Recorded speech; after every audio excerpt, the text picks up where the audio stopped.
Olá pessoal, estaremos começando o curso preparatório online para a certificação Professional Scrum Master, ou PSM, ministrada pela Scrum.org.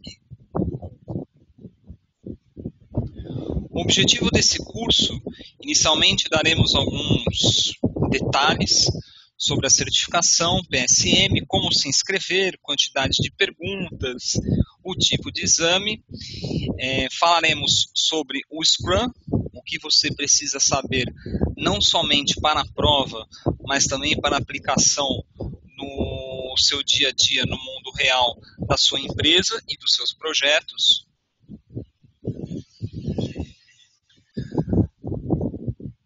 Falando um pouco sobre a certificação, a inscrição para a certificação é feita no site scrum.org e não existe nenhum tipo de pré-requisito. Você não tem que fazer comprovação de horas, experiência profissional, experiência de estudo, como os exames do PMI. Tá certo? Você só precisa se inscrever no site e efetuar a prova e, obviamente, passar. A prova é feita somente em inglês, não tem tradução e não tem outro idioma. Então, se o inglês não é seu ponto forte, torne-o o seu ponto forte para poder fazer a prova. Existem dois níveis de certificação de PSM, Professional Scrum Master, nível 1 e nível 2. A prova de nível 1 são conhecimentos básicos, conhecimentos teóricos sobre o framework Scrum. E o nível 2 é um nível intermediário, onde você deve saber como utilizar o Scrum na prática, já ter uma certa experiência em como implantar o Scrum no mundo real. O nível 1, você terá um investimento de $100 a ser pago através do site scrum.org. É uma prova de 60 minutos, onde você terá 80 perguntas. Ou seja, você tem aí menos de 1 minuto por questão. Realmente é uma prova bem desafiadora. E a pontuação mínima é de 85%. Então, quer dizer, de 80 perguntas, você só pode errar 12. Tem que acertar 68 perguntas. O formato é de múltipla escolha e verdadeiro e falso. Você terá algumas questões onde existe mais de uma alternativa correta também. É uma prova bem cheia de truques. O material de estudo é o guia do Scrum, ou Scrum Guide, que você encontra também no site do Scrum.org em vários idiomas. A minha sugestão é que você leia o Scrum Guide em português, que é o nosso idioma nativo, mas para a prova, estude bastante o inglês, para que você esteja bem inteirado com relação aos termos usados no exame. Existe um simulado também na página do Scrum.org, que é o Scrum Open Assessment, onde você verá alguns tipos de questões que caem na prova. Algumas questões do assessment se repetem no exame, então eu recomendo fortemente que você faça. Se você ficar abaixo dos 85% no próprio assessment, aconselho que você estude um pouquinho mais.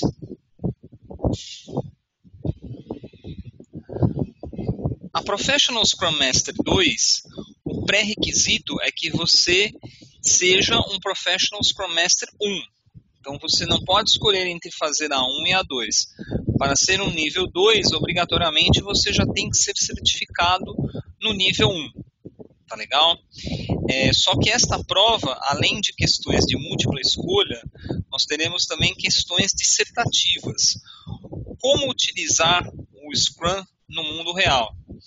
Esta prova eu recomendo fortemente que você já tenha alguma experiência prática no Scrum, que você não conheça apenas o Scrum de leitura leituras, de pesquisas, e sim já tem uma certa experiência, seja trabalhando como Scrum Master, seja trabalhando com um time de desenvolvimento, seja trabalhando como um Product Owner, tá certo? O material de estudo é o mesmo, tá legal? Com o complemento do livro Agile Project Management, do Ken Schober. O Ken Schober ele é um dos criadores do Scrum. Então, este livro tem da visão pessoal dele de como ele utilizou o framework que ele criou para aplicar nos projetos, e os casos de sucesso, os casos de fracasso e os casos onde ele teve que fazer adaptações no framework para atender o cenário. Então é muito importante que você leia este livro, porque a prova terá questões com esse tipo de desafio. Dentro de um cenário, como você irá aplicar o Scrum da melhor forma.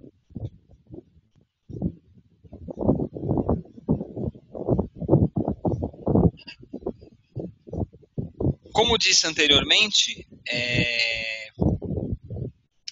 recomendo que você leia o Scrum Guide tanto em português como em inglês.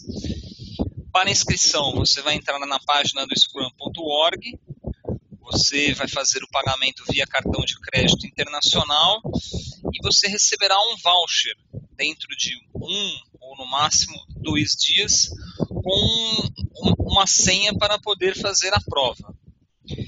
Recebido, você tem um período para poder fazer a prova e terá o tempo aí determinado, ou 60 minutos, se você fizer a PSM nível 1, ou 120 minutos, se você fizer a PSM nível 2.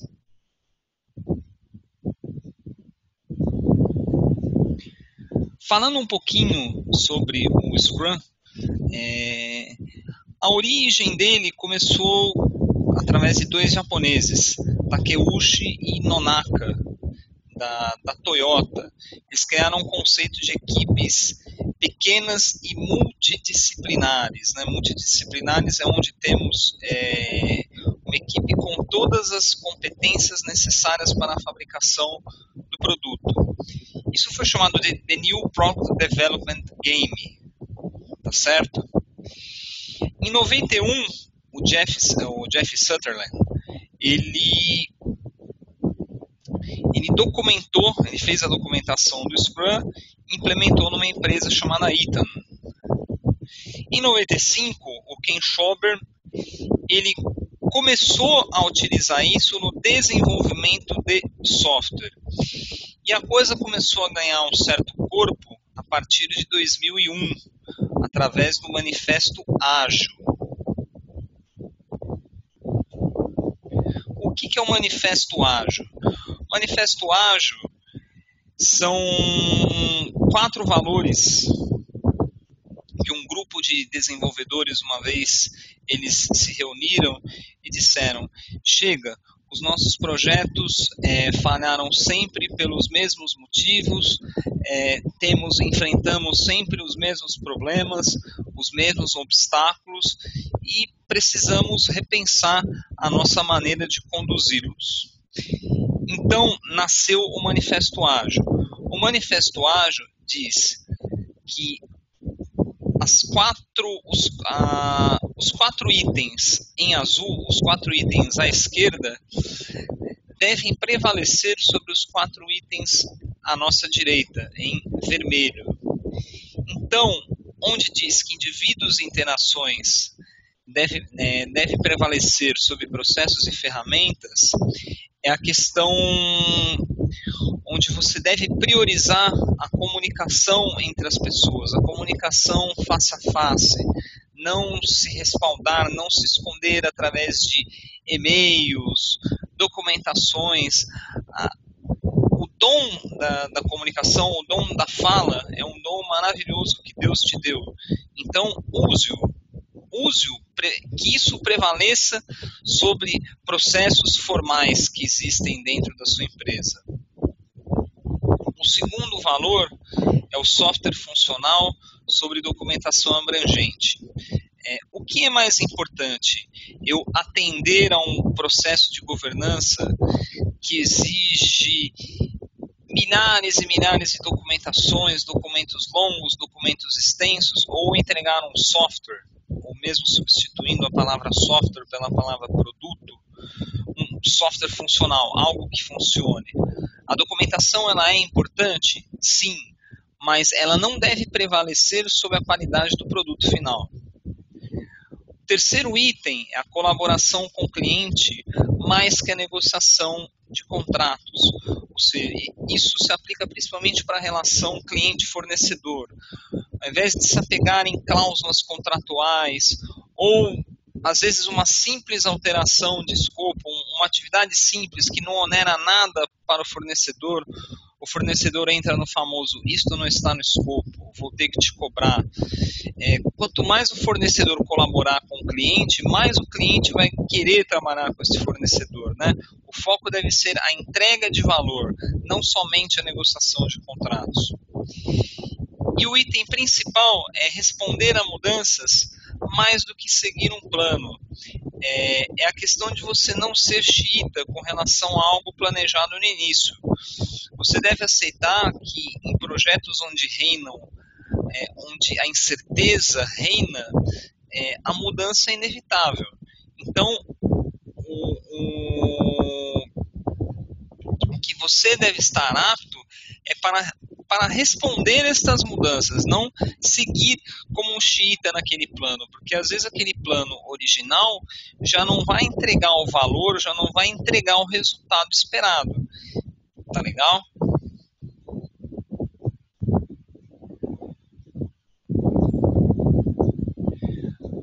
Quando que você usa os princípios do Manifesto Ágil? Quando você usa um método ágil, um framework ágil, como o Scrum?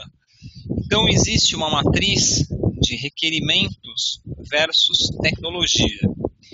Então, um cenário onde você tem um requerimento conhecido e uma tecnologia conhecida é um cenário simples. Não é recomendado você trabalhar com métodos ágeis, porque a chance de mudança, a chance de adaptação, ela é mínima. É um cenário conhecido, é um cenário previsível. O recomendado é quando você tem incerteza, seja com relação aos requerimentos, seja com relação à tecnologia, em cenários que desenhados aqui ou como complicados ou como complexos. Tá? É o cenário onde o Scrum se encaixa como uma luva. Cenário onde a tecnologia é completamente desconhecida e o requerimento é completamente desconhecido, aí você tem um cenário de caos. Aí mesmo o Scrum não vai conseguir te ajudar muito, porque é um cenário onde reina muita incerteza, tá certo? Para a prova, entenda que quando eu uso Scrum em cenários de complexidade, em cenários complexos, quando eu não uso em cenários caóticos ou em cenários simples, em cenários previsíveis.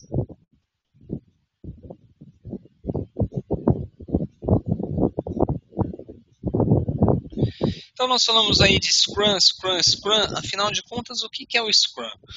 O Scrum, antes de mais nada, ele é um framework, não é uma metodologia, como muitos gostam de dizer. Aí você me pergunta, qual que é a diferença entre framework e metodologia? É simples. Metodologia é algo que te diz o que fazer e como fazer. É uma receita de bolo que você tem que seguir. O framework, ele te diz o que fazer. Ele te diz as regras do jogo. Agora, o como aplicar, aí vai da necessidade da sua empresa, vai das características do seu projeto, das características do seu time, tá? Por isso que é chamado de framework.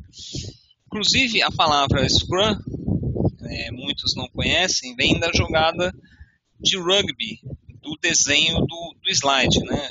Onde as pessoas estão estão abraçadas o conceito de time unido por um ideal comum, né? No caso de rugby, o ideal comum é correr atrás da bola, tá certo? Existe uma dificuldade enorme de se dominar.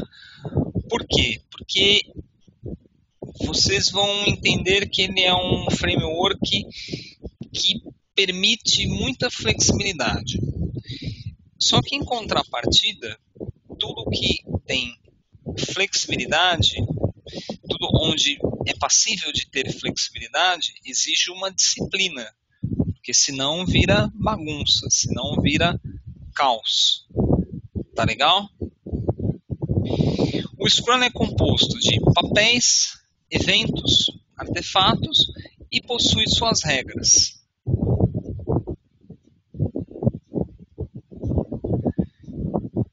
É baseado em processo incremental iterativo. O que é um processo iterativo? Iterativo podemos dizer que são fases, né? São processos faseados. Incremental, que a cada fase eu tenho uma entrega do meu produto. Então vamos fazer um exemplo que eu sempre gosto de dar. Um exemplo da casa. A casa é um desenvolvimento iterativo. Você não planeja a construção de uma casa e no dia seguinte a casa se ergue, se levanta sozinha. Vamos criar quatro grandes iterações, 4 grandes passos. Uma casa tem fundação, logo depois tem alvenaria, logo depois a cobertura e por fim o acabamento. Então, quer dizer, são fases incrementais, tá certo? Primeiro eu entreguei a fundação, depois eu entreguei a alvenaria, o incremento do meu produto final que se chama casa. Depois a cobertura, outro incremento do meu produto chamado casa. Por fim, o acabamento, finalizando o meu produto chamado casa. Ele é um processo empírico. O que é um processo empírico? Um processo empírico é um processo onde você ganha, conquista conhecimento através da experiência, através das sensações. Isso é que é chamado de processo empírico. Ao contrário do processo preditivo, onde você já conhece, o cenário já é conhecido. O processo empírico, você conhece o processo através da experiência. Muito voltado para o fator humano, lembrando aí dos 4 valores do Manifesto Ágil. Se você não consegue aplicar ou tem dificuldades em aplicar na sua empresa os 4 valores do Manifesto Ágil, não vai adiantar grande coisa você, vou implementar, eu vou utilizar o Scrum na minha empresa. Quer dizer, o fator humano ele é muito, muito, muito, muito importante. E ele é escalável. Você pode usar tanto para projetos pequenos quanto para projetos de maior porte.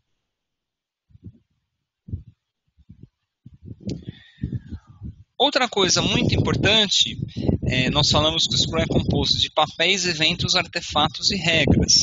Mas, novamente, olha o fator humano, o fator pessoas entrando aí na história. É importantíssimo que eu tenha um time multidisciplinar, um time de generalistas. No Scrum, o Scrum não incentiva a criação de especialistas, e sim de generalistas. Eu tenho no meu time todas as habilidades, todos os skills necessários para atingir o meu objetivo. A auto-organização, ou seja, o time sabe o que tem que ser feito e como tem que ser feito. Ele não depende de um direcionador, ele não depende de um líder, ele não depende de um gerente, de alguém determinar quem faz o quê. O time sabe as pendências, o time sabe o que tem que ser feito. Então o time se auto-organiza com relação ao que tem que ser feito. Comprometimento. Se você não levar a sério, não, não, não estar engajado com a meta do seu projeto que está utilizando Scrum, também não resolve. Outro paradigma a ser quebrado é o envolvimento do cliente. O Scrum não incentiva práticas que o cliente chega no início do projeto, passa a definição, depois só volta no final. É fundamental que o cliente esteja junto, trabalhando junto, esclarecendo dúvidas, participando do planejamento. Vamos ver que essa figura do cliente tem muita importância através de um dos papéis que é o do Product Owner, que nós falaremos um pouquinho mais para frente. Colaboração, espírito de equipe, né? Espírito de coletividade. Não existe, de novo, o time é de generalistas, não de especialistas, não de estrelas, de indivíduos que fazem a diferença, é sim um todo que faz a diferença. Respeito. Você deve respeitar as diferenças de opinião, as diferenças de cultura dentro do seu time. E, por fim, ter o conceito de entregas iterativas. O Scrum ele é voltado a entregas incrementais, entregas iterativas. Então, o time precisa se adaptar para conseguir trabalhar em projetos onde você faz entregas parciais. Os 3 pilares do Scrum, o Scrum é movido por transparência ou visibilidade, inspeção e adaptação. Transparência, todo o andamento do projeto deve estar visível para todos. Eu não posso ter a famosa poeira debaixo do tapete, tá certo? Eu tenho que ser transparente, eu tenho que dizer o que está indo bem, o que está indo mal, o que está feito, o que não está feito, tá certo? Inspeção, constantemente estar avaliando o resultado do projeto, se ele está dentro do previsto, se ele está dentro do esperado. Se não estiver, você adapta, você faz as adaptações necessárias para trazer o seu projeto de volta para o trilho. Para a prova, guarde bem os 3 pilares: transparência ou visibilidade, inspeção e adaptação. Definição de dano. Isso é um artefato muito importante dentro do Scrum.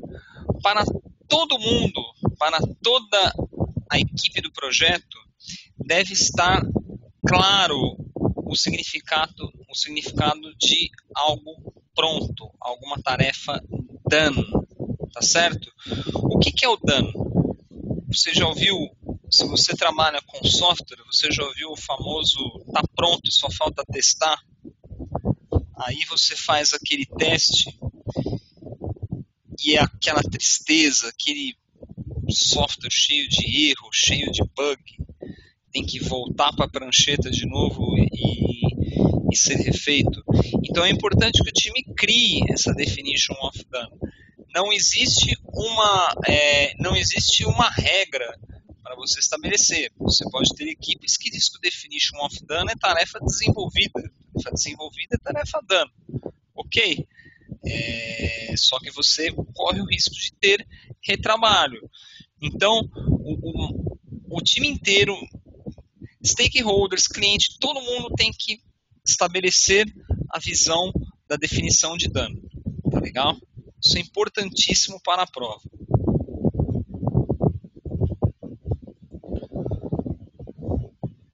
Como nós falamos sobre desenvolvimento iterativo incremental, você pode ver que consiste em você ter pequenas fases, pequenos períodos de tempo, onde você tem elaboração de requisitos, planejamento e design, desenvolvimento e testes, feedback, integração, entrega, incremento do meu produto e você vai para a próxima iteração, onde você começa o ciclo todo outra vez.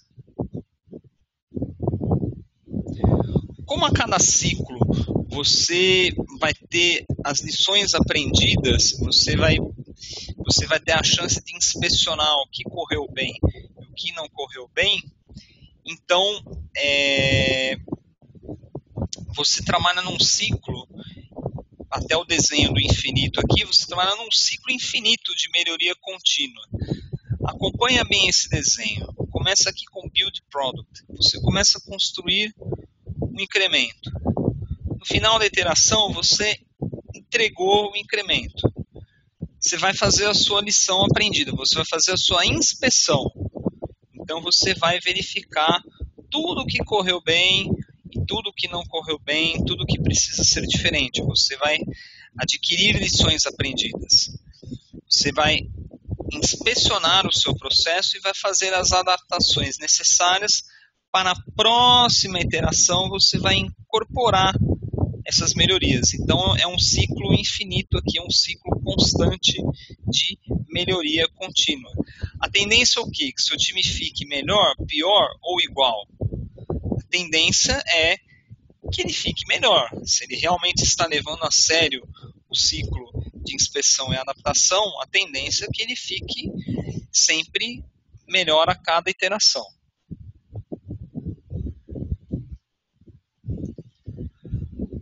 Um exemplo entre um desenvolvimento incremental e um desenvolvimento sequencial, ou chamado aí de waterfall, cascata. No cascata, você tem longas fases. Então, você tem uma longa fase de planejamento, você tem uma longa fase de design, você tem uma longa fase, depois uma longa fase de desenvolvimento, de construção do produto, depois uma longa fase de testes, de garantia da qualidade. No processo incremental, você passa por essas etapas, né, de planejamento, design e construção, mas a cada iteração,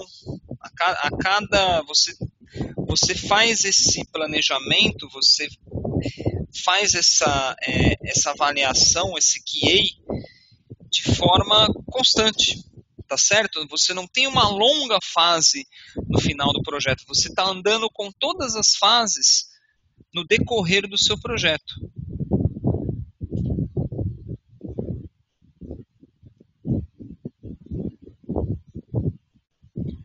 Então aqui, um exemplo, né, entre processos preditivos e processos empíricos. Processo preditivo, você tem um plan, você tem uma fase de planejamento onde você já conhece o cenário, depois você faz.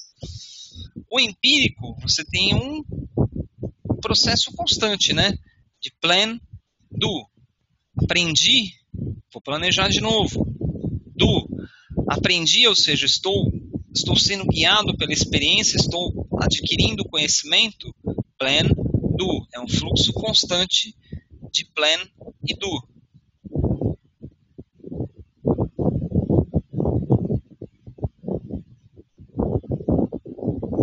Aqui um desenho bem humorado.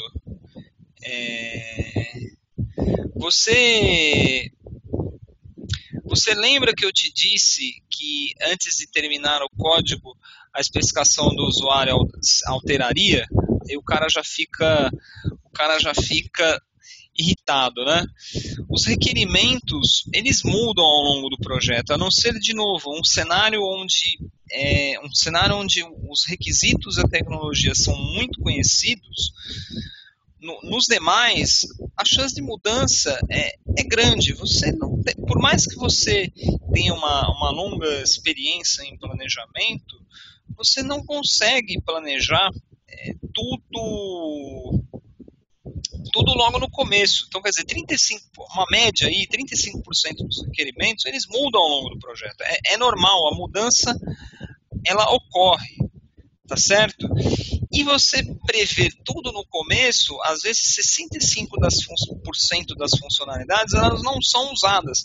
Você pensou em algo lá no começo, que no decorrer do projeto se tornou obsoleto, se tornou ultrapassado, ou talvez não tinha tanta importância assim.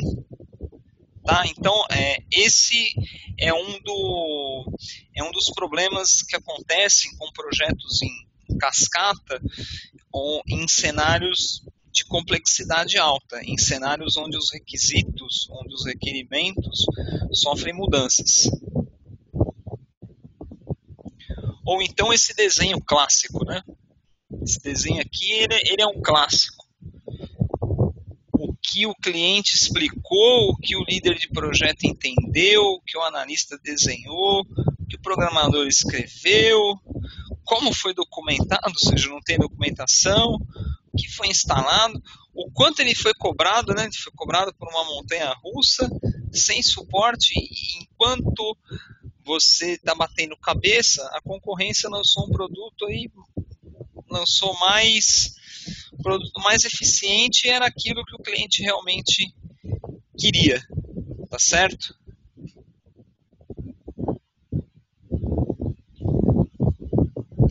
Então vamos dar uma visão bem macro, bem simplificada do que é o Scrum.